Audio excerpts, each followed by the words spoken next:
The banker's smile was a paperclip bent, weak, and trying to hold too much together. The fluorescent light above her desk hummed the same pitch as my skull. Her monitor cast this steady blue sheet across my hands, and I couldn't stop looking at the veins showing through my skin because everything else in the room looked friendlier than the truth. She said we'd like you to come in, and I was already here, heart pounding. Body stiff in a plastic chair that leaned a quarter-inch too far to the left. The message she'd sent that morning had been unadorned. 9:17 a.m. Subject line, account irregularity. 3 lines long. It said there was a signature mine on a cash-out form dated June 22nd. And a transfer chain that ended with a cashier's check. $36,000. The number had length. Felt like a hallway I couldn't see down. The echo of a door closing at the far end. I didn't sign anything, I said, which sounded thin in the bank's cold air. I didn't even know I had $36,000 to sign. You do, the banker said gently, like I was a patient half awake after surgery. You did. We need to verify some details with you. Can you confirm your current address? I repeated the address of my 1-bedroom in Little Havana. My yellow building with the iron balcony and the restless dogs next door. My voice was steady at the edges, and then the middle sagged. The banker, her name tag said Alma, tilted the monitor toward me. And there was my name crooked across a scanned form. A looped S, a tight B, the angle of a person who writes at red lights. That's not my handwriting, I said. It looks like my signature if I was trying to sign it while running. Alma's eyes softened. We take this seriously, she said. When we see something like this, we ask the customer to come in. I finished for her. And the word folded in my chest like a cheap chair. Outside, Miami's summer was pressing its palms against the glass. Palm fronds shivered under the weight of heat. Someone's car bass bled through the windows like a second heartbeat. I could smell faint citrus cleaner from the teller counter, the metallic chill of the AC, and my own sweat. Can I see the transfer chain? I asked. Alma clicked. The screen showed a list. 622 cash withdrawal, $20,000. 0622. Cashier's checks, $16,000 pay. Marco. Santos. The name sat calmly on the line like a pebble at the bottom of a pool. My father's name. I held my breath until my ribs pressed into each other. There must be a mistake, I said. Because language has rails, and that's what you're supposed to say when the world arrives and flips your table. Alma swallowed. Sometimes there are misunderstandings within families, she said carefully. Our goal is to establish the facts. Do you know this person? Yes, I said. The word had gravel in it. He's my father. I left the bank with a photocopy of the form and the cashier's check stub in a manila envelope. The street outside was bright enough to hurt. I stood in the shade of a jacaranda and texted my best friend Donnie. Need you, bank. Not a joke. She replied in 10 seconds. On my way, 10 minutes. Those 10 minutes stretched like taffy. A siren wound passed on First Street. A guy in a white tank top argued with a parking meter. A woman set a cup of melted paletas on the curb and wiped her forehead with the heel of her hand. I thought about my father's hands, scar across the knuckle from a drill press, that old burn line from the barbecue, the way he'd set his fingers around a pen and lean his whole weight into a signature like he was pinning the paper to the table. Donnie pulled up in her Prius like a rescue boat. What happened? She asked. She reached across the console and squeezed my wrist because she knows to touch the part of me closest to escape. I slid into the seat and handed her the envelope. He forged my name, I said. At least that's how it looks. 36,000. Donnie's eyebrows jumped, then knit together. She read fast, lips moving quietly. This looks like a bank form, she said, calm, like she'd learned that tone from somewhere. Is the account yours? It's the settlement from the condo sale. I said, remember, the one in Coral Gables. It's closed in May. I told them to keep it holding here until I figured out where to invest. The check after fees was 58 and change. I left 36 in savings to move later. Donnie's mouth pressed into a line. You left your dad on the authorized user list. I felt my face heat. Only for deposits, I said. He was helping me collect rent last year when I was working late. I never changed it because... It felt like saying I didn't trust him. Trust is not a fixed item, Donnie said. It's a setting you adjust. He wouldn't, I said. He okay, he might, but not. She put a hand on my shoulder. We don't have to decide in the car, she said. We get facts. We draw a map, we take it one square at a time. By the time we were at my apartment, my phone had buzzed 3 times. 2 were flagged emails from Alma, an invitation to log into the bank portal and review transactions, and a link to the bank's affidavit of forgery form. The 3rd was from my father. Call me when you have a minute, Mia. No punctuation, just that old voice I could summon with my eyes closed. I didn't answer. I poured water into a glass I hadn't washed carefully enough and watched the bubbles catch on a speck of bread. You need records, Donnie said, opening her laptop at my tiny table. Not vibes. Let's log into everything. We logged into the bank. We printed the transaction list. We exported the PDF and saved it in a new folder. Money, 2024 issue. We opened my email and searched for Marco and authorization and bank. We found a message from last year where I'd added him view only. We found the DACA sign from that same day that said, clearly, in 12-point REL. This authorization does not permit withdrawal, transfer, or account modification. Read-only access granted. Envelope ID 4E9F21BD87A6. This is gold, Donnie said softly, as if we were afraid to alert burglars. You were clear. Now we need to find out how the bank let any action go through signed only by you. Was there a notary? Did they call your phone? 2-factor. My phone lit up with my mother's name. Are you okay? She asked when I picked up. She sounded breathless, like she'd run across a room and then remembered she didn't like running. What do you know? I asked, a reflex I learned from years of family calls where information arrives like rainfall, heavy and uneven. Your father told me you're mad, she said carefully. He said you're overreacting. Overreacting to what? To helping, she said. He got into something. It was a short-term high-return thing. He said he'd put it back. He thought you wouldn't even notice. He didn't want to worry you. 36,000, I said. He signed my name. There was a hush like she'd put a hand over the mouthpiece. When she returned, her voice was a ledger. He says he didn't sign. Says you must have forgotten you gave permission. He says he feels accused.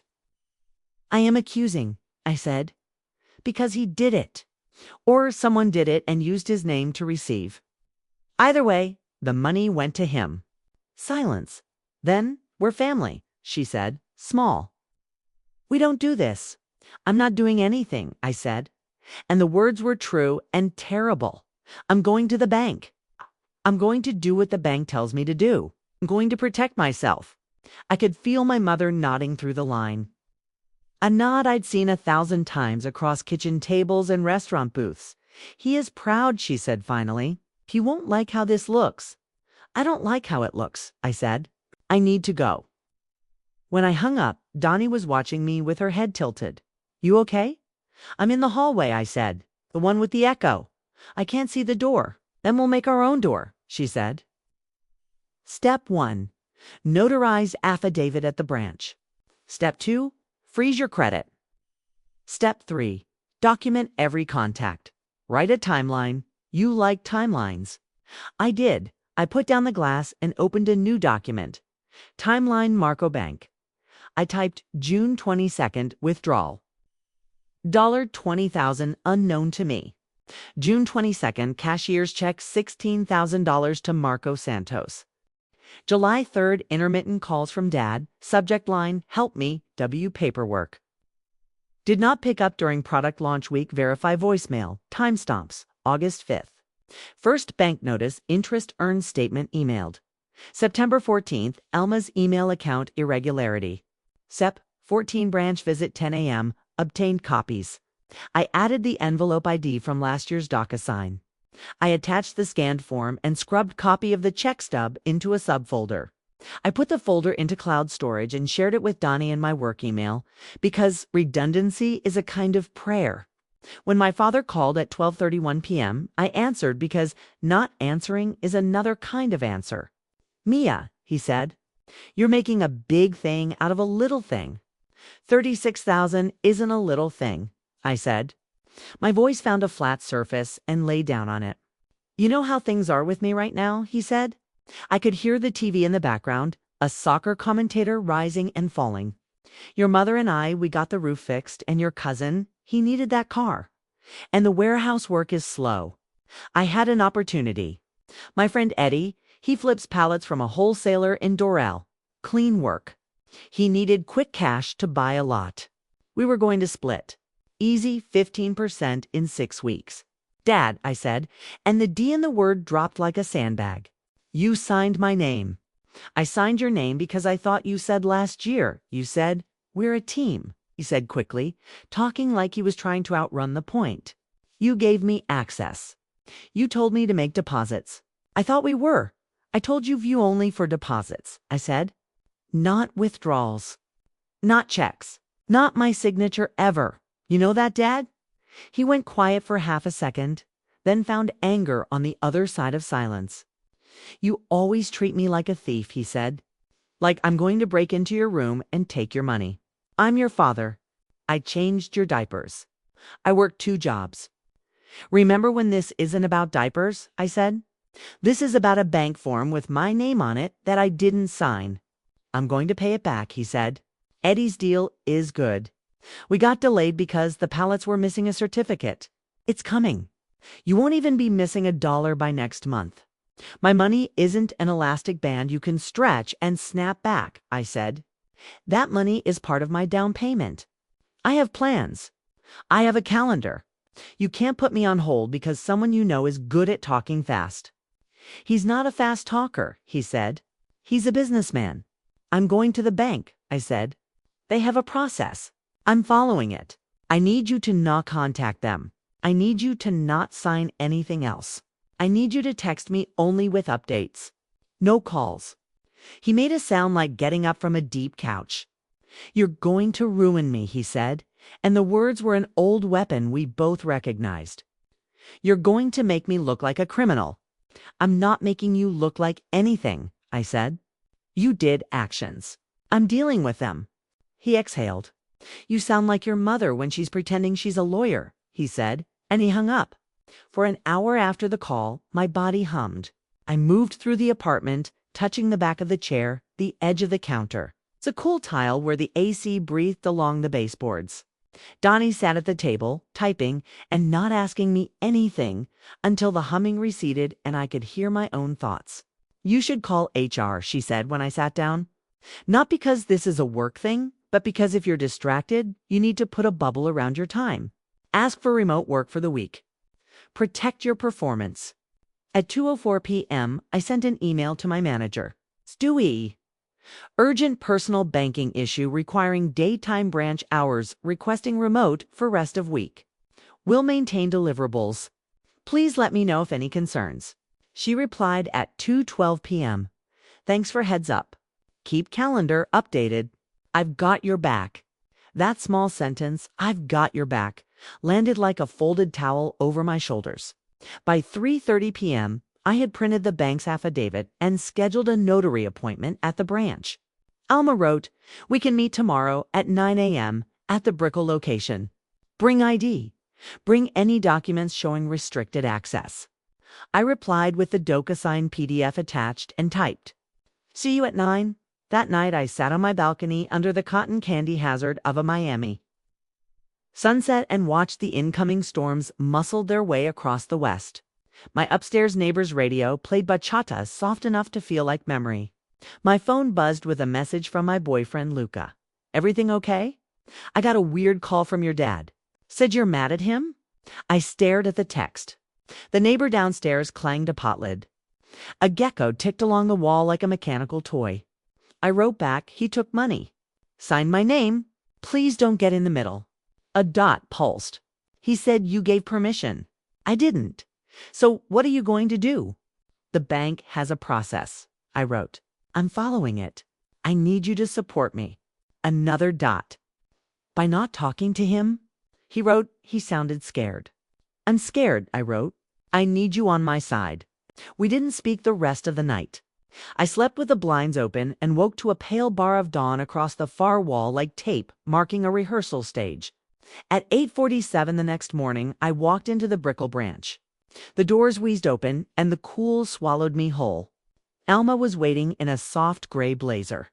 She had a notary stamp, a blue pen, and a practiced calm. We'll file a dispute, she said. We'll freeze the funds still in motion, if any. We'll reverse what we can, pending investigation. We'll need you to sign this affidavit. She slid me a form, 2 pages of formality, and a box at the bottom where my signature would live. I also want you to know you are not the first person to sit where you're sitting, she added. And you won't be the last. It doesn't make it okay. It just means you're not alone. There was a camera above us that blinked red every few seconds, a metronome of surveillance. The branch smelled like carpet glue and paper dust. Do you have the original form? I asked. The one with my fake signature. She nodded and produced a clear sleeve like a magician. The form had been filled by hand, black ink with block letters that weren't mine. The signature was mine but not, like someone had traced it with a hat on. The notary space was blank. They processed this without a notary, asked.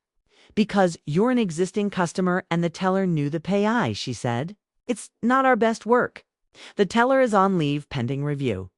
I held the paper, its weight familiar, as if paper can carry intention. I looked at the date. June 22nd, the day I'd been on a plane to Boston for a client check-in. I had a boarding pass to prove it.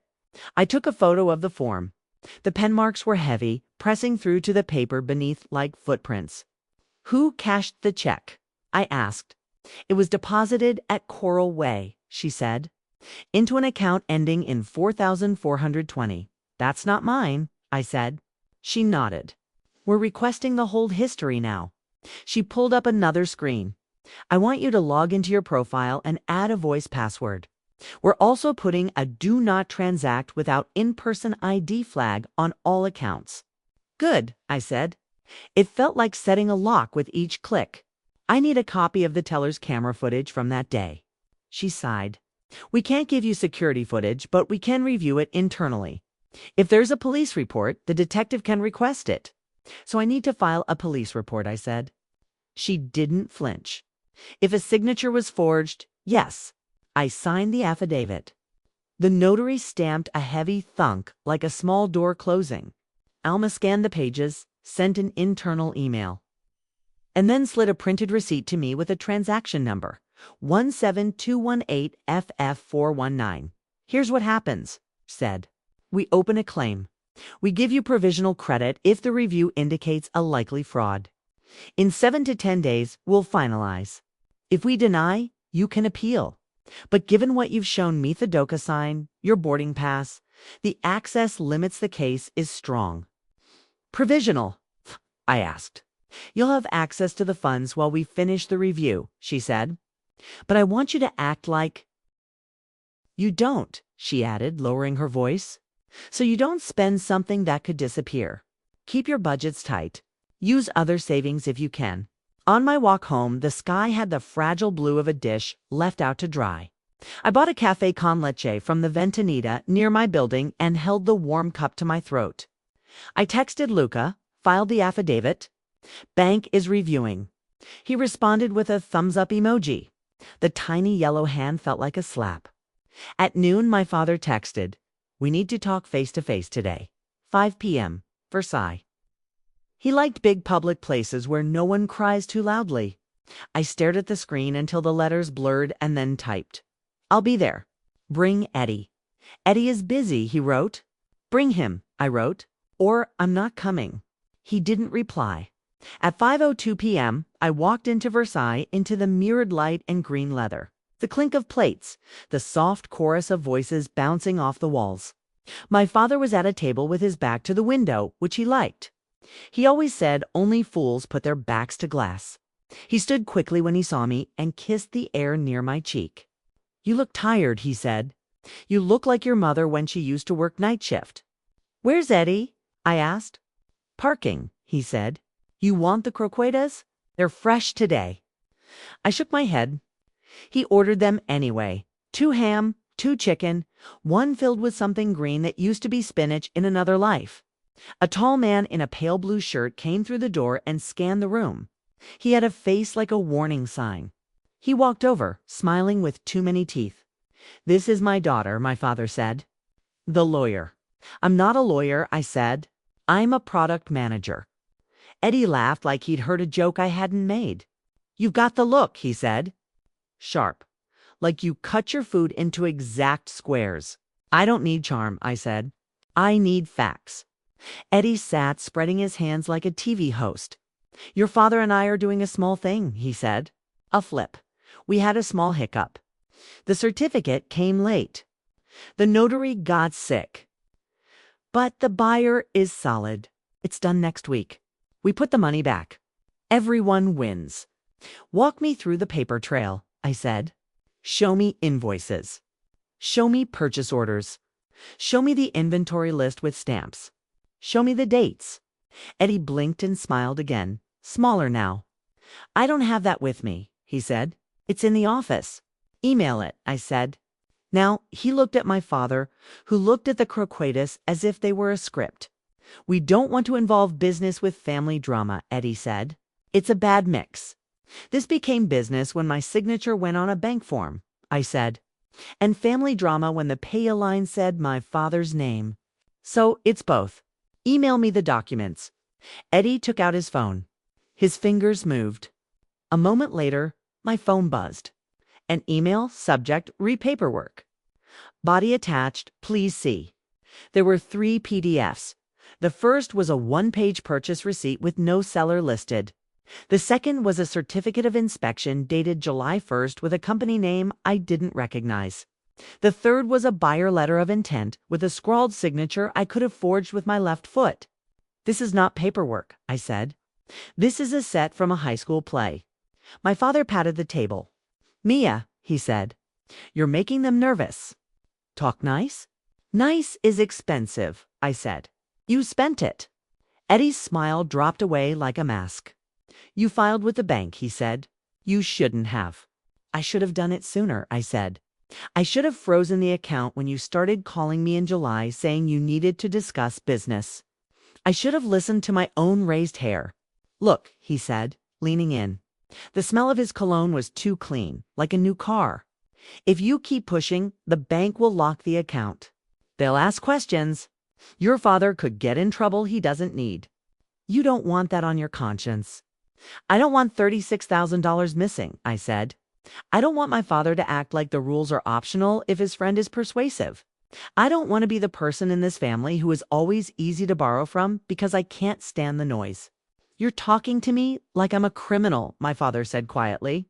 His voice carried a tiredness I recognized like a family trait. "You think I took from you, but I took for us." "Did you sign my name?" I asked. He looked down.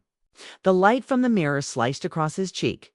He rubbed his knuckles like the old drill press hurt in the rain. "I wrote it," he said. "It's not a big deal. You trust me with your life." "That's my life," I said. "Not your signature." We sat with that sentence between us while a server refilled our waters. The ice tinkled like a children's song. Eddie's phone buzzed. He glanced at it and made a face. "We're done here," he said. "We'll put it back." No need to make noise. He stood, slapped my father's shoulder, and left. He waved at the hostess like he lived there. I looked at my father. "I'm going to finish this with the bank," I said. "I'm going to file a police report because that's part of it. I'm going to put this inside a process that doesn't care about feelings. I don't want to do this alone. But I'll do it." "You'll ruin my reputation," he said. He wasn't angry now. He was scared, which is another face of anger. "People will think I can't control what people think," I said, and I watched that truth sink into him like a stone into mud. I can only control what happens next for me. He pushed his chair back and stood. "When you need me, don't call if I'm in jail," he said, and he walked away as if he'd said something wise. The next morning at 10:12 a.m., was at the Miami Police Department's Economic Crimes Desk with a folder, my affidavit, my timeline, and Donnie next to me with a coffee and a silent ferocity. The detective at the desk was a woman with hair clipped back tight, her nails short and unpolished. Her name tag read Art Del Toro. She took the folder without commentary, flipped through, and tapped the photo of the form. "You didn't sign this?" she asked perfunctory. "No," I said. "You can prove you weren't at the branch." "Yes," I said. "Boarding pass, 0622. Flight, 2509 to Boston at 2:45 p.m. The transaction was at 1:18 p.m. It's a 40-minute drive from the branch to the airport in normal traffic, and I was at the gate at 2:05 according to the airline app. The camera above the gate can probably show my face." She scribbled, "You used a VPN for work?" she asked. I blinked. "What?" "Sorry," she said with a half smile. "Habit, I meant anyone else had your phone that day?" "Any proxied calls. Two-factor codes."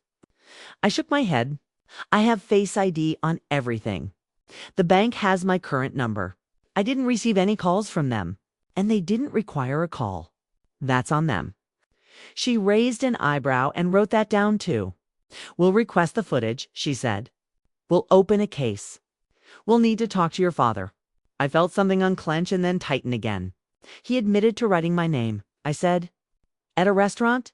He said it was no big deal." She nodded. "It's big enough for me. We'll see what the state attorney thinks." When we left the building, Donnie let out a breath like a punctured tire. "You're okay?" "I'm a mess," I said. "But I'm a documented mess." At work that afternoon, I cleaned my calendar with surgical precision. Invites labeled bank. Notes tagged evidence. Calls blocked with focus. Zoe pinged me. "Need you to be point on the Q3 launch retro. Can you still lead?" I wrote back, "Yes. I'm building my own retro at home. I can do hours with my eyes closed." She replied with a smiley face, and then, "Take Friday if you need it." Friday, I needed it. I met Alma again for a follow-up. She had news. "We've placed provisional credit for $36,000, she said, tapping the screen. "Final review in 5 business days." My phone buzzed with a Zelle alert. The screen said, "You received $1,200 from Marco." I stared at it. Donnie whistled. "He's trying to show effort," she said. "He's also trying to make it look like it was a loan." I forwarded the Zelle screenshot to the email thread titled Bank Forgery with a note. "Incoming funds from PA. Please note this does not alter the facts." Alma wrote back, "Understood." That afternoon, Luca finally came over. He stood in my kitchen with a plastic bag of groceries like an offering. "I got pasta," he said. "I thought we could make something." "Settle your stomach." "Thanks," I said. I wanted to lean into him and also step back. He kissed my forehead and looked around like the apartment had rearranged itself without him. We cooked quietly. The air smelled like garlic and boiling water. Halfway through, he said, "Your dad called me again." "Why?" I asked, chopping cilantro with more force than necessary. "He wanted me to talk to you," he said. "He said, you're being dramatic. And you?" I told him I'm not getting in the middle, he said. "But I don't know if I believe you're not overreacting." I set the knife down carefully. "Overreacting to a felony?" asked. "People do things," he said, palm up. "He's your dad. He's old school. He grew up making decisions like this. No one called lawyers for everything back then." "I didn't call a lawyer," I said. "I called the bank." He watched my face for a beat. "You've always had rules," he said. "I respect that. But sometimes you make the rules bigger than the people." "The rules protect people," I said. "That's the point." He exhaled a small, impatient sound. "I don't want you to push me away because I'm not angry enough for you," he said. "I think you should ask him to pay it back and then let it go." I asked him to pay it back. I said. He said he would. I don't believe him enough to leave it at that. "What would make you believe him?" he asked. "Receipts?" I said. "Schedules. Actual money movements that match his mouth." He looked at the pot as if the boiling water could answer. I can't be the boyfriend who is the proxy war for your dad, he said. I'm not a server that can handle both connections. You don't have to, I said.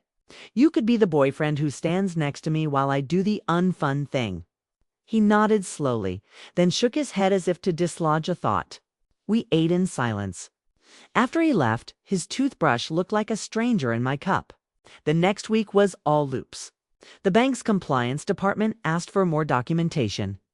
I sent screenshots with timestamps, the flight boarding pass, a calendar invite labeled Gate 14 boarding, a text to Donnie at 1:24 p.m. from the airport check-in line complaining about the guy with the giant hat. The detective called to say she had requested the bank footage and would be interviewing the teller. The teller, it turned out, was a cousin of Eddie's wife. Miami is small that way. Alma called to say the teller admitted to processing the check without proper review because Marco is a regular. The words got heavy in my head. Regular. As if the frequency of a person excused the shape of their behavior. My father, for his part, oscillated between remorse and rage. At 8:16 a.m., one day, I'm sorry for the misunderstanding. At 10:03 the same day, you've always been ungrateful. At 1:45 p.m., we're family. At 2:02 p.m., you're not my daughter if you do this. He used my name like a weapon and my history like a net. I stopped answering. I created a folder called Marco Messages and saved every text and voicemail. I built a log, date, time, content, action taken. Donnie printed the log and highlighted periods of escalation like she was marking up a soap. You're doing good, she said. We're letting this follow the shape of a process, not the shape of a person. On Wednesday, the detective called. We need you to come in Friday, she said. We're doing a sit-down with your father. His friend will be there. The teller, too. My mouth went dry. Is this in a room with one of those mirrored walls? I asked. She laughed in a way that made me like her. No mirror, she said. Just conference chairs that squeak and coffee that tastes like a bad decision. Friday morning, the building's lobby smelled like stale weather and dust. The conference room was cold enough to keep salad crisp. My father sat at the end of the table with his hands folded like a boy at church. Eddie slouched. The teller, a young woman with trembling hands, looked like she'd spent the night talking to her ceiling. Detective Del Toro set a digital recorder on the table and said, "We're here to understand what happened. This is voluntary. No one is under arrest yet." The recorder light blinked. She asked my father to state his name. He did. She asked him if he knew me. He smiled like he was telling a joke. "She's my daughter," he said. "My favorite." "Did you sign her name on this form?" she asked, sliding the sleeve across the table. He stared at it like it was a snake. "I wrote her name," he said. "It was my money, too. It was family money." "What makes it your money?" she asked, not unkindly. He gestured vaguely toward the ceiling and then toward me. "I helped her with the condo," he said. "I drove to the inspections. I made sure the AC guy didn't overcharge. I told her not to take the first buyer's offer. I put in sweat." "Did you put in cash?" she asked. "No," he said, quieter. "But I put in knowledge." Detective Del Toro nodded, wrote something, and turned to the teller. "Did you verify ID for the withdrawal and the check?" The teller's voice cracked. "I verified his," she said, nodding at my father. "He had his ID. He's a regular. He told me she was his daughter and authorized. I didn't see a notary. I didn't ask for one. I shouldn't have done it like that." "Did you call the account holder?" the detective asked. "No," she said. "We don't always call." "That will be changing," Alma said, appearing in the doorway like a ghost with paperwork. She sat down, placed a thin stack on the table, and slid a memo toward the detective. "Policy update," she said. "Effective immediately." Eddie leaned forward. "Can I say something?" he asked. The detective waved a hand. "Please." Eddie smiled at her as if she was a cousin at a barbecue. "This is a misunderstanding," he said. "We had a legitimate business opportunity. We put our names on the line. We were going to return the money with interest. No harm, no foul." The detective looked at him like he was a child explaining mop water to a surgeon. "Did you deposit the cashier's check?" she asked. "Yes," he said. "Into my business account. For inventory." "What inventory?" she asked. "Pallets," he said. She looked bored. "Of what?" "Electronics," he said. She tapped her pen twice, a sharp, impatient sound. "What kind of electronics?" He hesitated. "Mixed lot," he said. "You know, chargers, cases, cables, little speakers, maybe some drones." "And you have receipts for this mixed lot?" she asked. He smiled. "In my office," he said. "We'll need to see them," she said. "Today." The room went still. My father shifted in his chair. "It wasn't supposed to be like this," he said softly to the table. "It was supposed to be fast. I was going to give it back and look like a hero. You can't build hero on someone else's signature. I said before I could stop myself." He flinched. Eddie rolled his eyes. The detective clicked the recorder off. "Here's the deal," she said. "Bank's fixing its house. They're going to reverse what they can. We're going to send this to the state attorney. They'll decide if they want to pursue. In the meantime, Mr. Santos, if you want to make this easier on yourself, you return the funds. All of them. With a paper trail. No cash in envelopes at restaurants, checks, transfers, statements." Eddie sniffed. "That sounds like a threat," he said.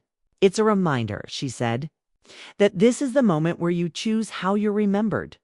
In the parking lot, the air hit me like a wet towel. My father walked to his car in that slow, stiff way that comes from too many years of bending when he should have stood up straight. He turned and looked at me. "You did this," he said hoarsely. "You embarrassed me. You brought the police into our family." "I didn't bring them," I said. "You did." He shook his head like he couldn't hear in this humidity. "You think you're better," he said, "because you have money. Because you work in an office. Because your shoes are clean.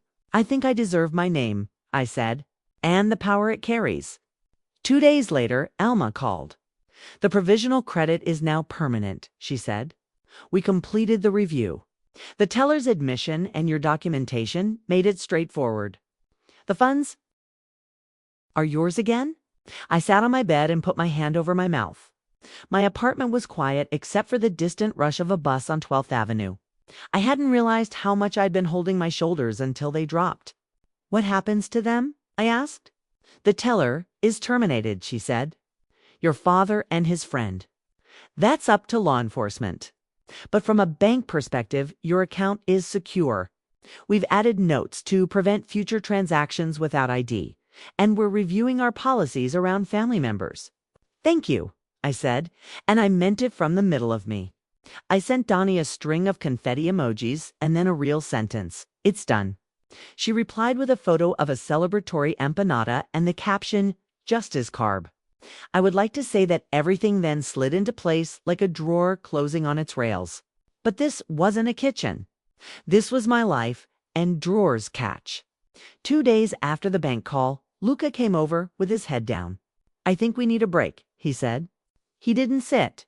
"This thing with your dad? It made me see that our values are different. I'm not built for these battles. I want easy. I want to laugh.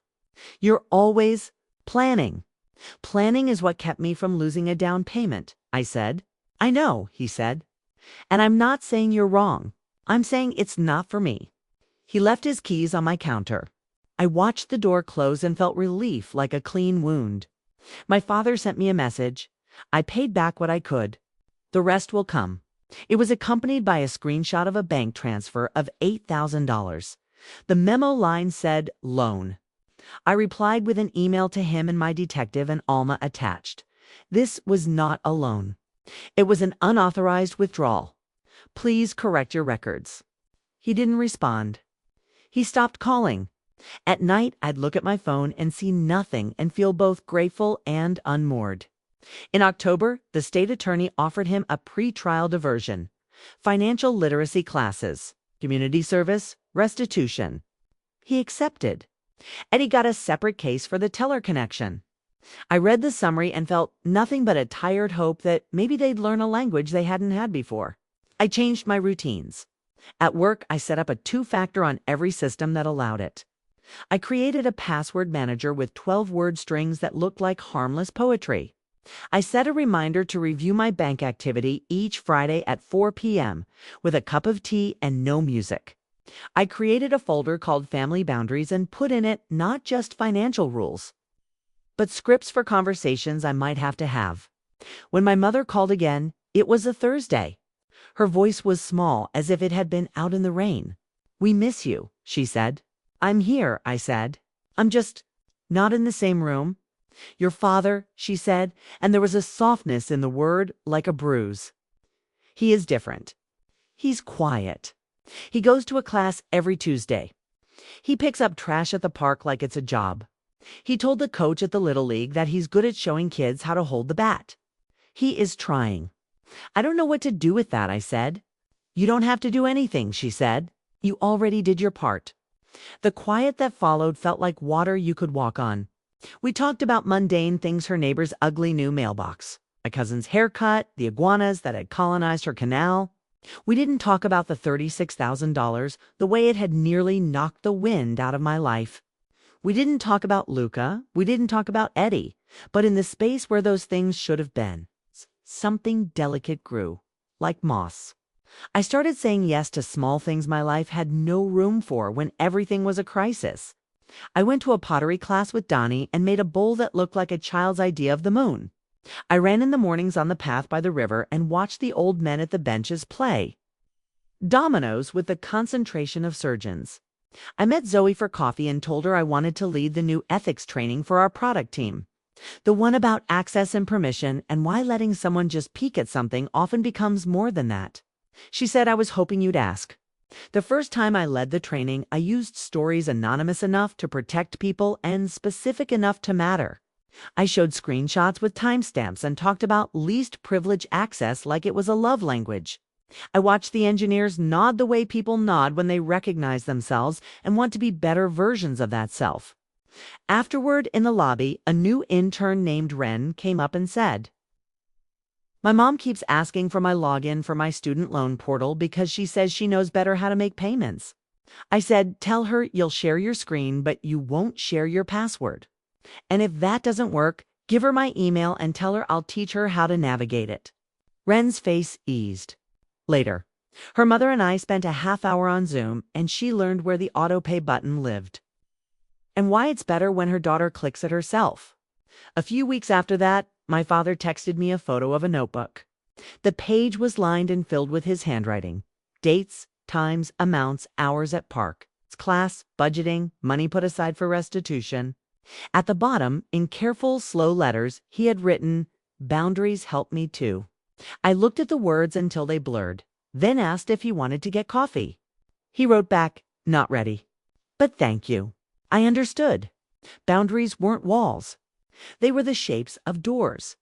In November, we met at a park by the baseball field like spies. He brought 2 pastelitos in a paper bag and stared at the sky like it owed him an apology. He looked thinner, which on him meant he'd stopped anchoring himself with bread. We sat on a bench, knees not quite touching. "I wanted to tell you I'm sorry," he said. The words seemed to cost him, like coins he had to pick slowly from a pocket. "Not for getting caught. For thinking I could carry your name like it was mine. It feels heavy, Mia. You made your name. I think I thought I made it too." I studied an ant dragging a leaf across the concrete, a heroic little labor. "You made me," I said. "That's not the same." "It should be," he said, "but it's not." We watched a kid hit a ball and run in a circle with his arms out like airplane wings. My father laughed softly. "I told the boys here not to try to be heroes," he said. "Just to do their jobs. To step on the base and keep their eyes on the ball. You did your job. You kept your eye on the ball." "Thank you," I said. It felt like the kind of thank you you put in a frame. "I'm paying back everything," he said. "It's taking time. I got a new job at the warehouse. Night shift. The manager is mean, and I like that. He makes me follow rules." I nodded. We ate in silence. The pastelitos flaked on our laps like snow in a city that doesn't know snow. When we hugged goodbye, his hand hovered over my back for a second, like he was checking if the edges of me were the same shape as before. That winter, Alma invited me to speak at the bank's staff training. "We want you to tell your story," she said. "We're changing policy, and sometimes policy needs a face." I stood in a drafty room in front of tellers with coffee breath and managers with crossed arms and told them about the day I sat under the SAT. I sat under the SAT fluorescent light and saw my signature bent into a shape I didn't recognize. I told them about view-only access, about the way love can make a person sloppy with the things they should guard. I told them about the way the words come in can feel like a trap and a rescue at the same time. A young teller cried. A manager asked me for my slides. I said I didn't have slides. This was a story, not a deck. In March, I moved apartments. The new place was above a small bakery that opens at 6 a.m. every day and is generous with sugar. The paint on the walls was still new enough to smell like a future you remember before it happens. I bought a plant and didn't kill it. I met a neighbor who played the trumpet but agreed not to practice before 10. I built a little ritual. Friday nights, I made arroz con pollo and wrote down one sentence that started with, "I'm proud that," and one that started with, "I'm learning too." I went to therapy and learned that my body had been waiting for something I already finished. I went home to my mother and helped her hang a painting without anyone stepping on a power cord. In June, exactly a year after the forged signature, the detective called to say the case was closed. "Restitution complete," she said. "Diversion fulfilled. I hope you don't have to see us again." "I hope so too," I said, and meant it. After the call, I sat in my car outside the grocery store and watched the sky slide behind the palms. And I felt something unclench in my jaw that had been tight for a year. I cried without drama, like my face was a faucet I found the right handle for. I didn't forgive him in one piece. Forgiveness came in granules, like sugar dissolving in tea. I forgave the afternoon in the restaurant. I forgave the way he chose a public place because he didn't want a scene. I forgave the silence after. I didn't forgive the signature. I don't know if I ever will. But I accepted that my father would die, a man who once wrote my name, where it didn't belong, and then learned something about names. That summer, Ren, the intern, became Ren, the full-time engineer. And we built a side thing together, a lunchtime workshop called Own Your Access. We taught about permission settings like they were relational agreements. We invited a guest from the bank to talk about what view only really means and why a teller should never let familiarity become policy. Once a young guy came up after class and said, "My uncle co-signed my car and now he's using the spare to borrow it whenever he wants. Is that the same thing?" We talked about keys and consent and the difference between law and love. He left with a plan and the promise to return the next week with a small victory to report. He did. He returned the keys to his uncle with a written agreement about usage. He smiled like he'd gotten away with something, and we smiled like he'd gotten something back. One evening in September, I ran into Luca at a cafe. He was with a woman whose hair curled like a question mark. He looked good, which stung the way good things sometimes do. He smiled at me, hesitant. "How are you?" he asked. "Better," I said. "Clear. I'm glad," he said. He shifted his weight. "I was wrong to tell you to let it go. I was wrong to expect you to stay," I said, then realized I didn't actually believe that. "No, I wasn't wrong. I was just wrong about who you are." He laughed, not unkindly. "Fair," he said. We nodded like two people leaving a tiny church at the same time. On a Tuesday in October, a year and some change after the bank's email said come in, I found myself back in that same branch. Alma had invited me to have coffee. The light hummed the same note. The carpet had been replaced with something that looked like wood. She handed me a small envelope, not money, just a note card. "We revised the policy," she said. "No family cash out without a call to the account holder. No exceptions. The teller training includes a scenario based on yours. And we added a trusted contact field that requires a separate verbal code. I wanted you to see this." The note card had the new policy printed in tiny text and a signature at the bottom from someone higher up than Alma. It smelled like toner and effort. "Thank you," I said, and it felt like a full sentence. "Customers think rules make things hard," she said. But the right rules make things soft around the edges. They cushion the places where people are likely to bump. I walked out into the bright heat and felt the Florida sun lay a hand on my head. On the sidewalk, a boy chased his mother's shadow and tried to step on it, laughing. The city sounded like spoons and engines and the low hum of conversation. I opened my phone and wrote a text to my father. Coffee. Then I paused and deleted it. Another day. Another Tuesday, maybe? Boundaries aren't a straight line. They are a practice. That night, I sat on my new balcony and listened to the slow crush of the bakery's dishwasher below. Donnie called and we talked about nothing for 20 minutes. After we hung up, I wrote a message to Ren about next week's workshop.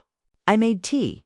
I checked my bank accounts and felt exactly nothing. No fear, no panic, no dizzying surge of shame. In the dim room, my hands looked like my hands, veins and all. The city breathed. Somewhere, a saxophone threaded a melody through the dark like a question, and for once, I liked not knowing the answer. Have you ever set a boundary that changed everything? Share below and subscribe for more true style stories.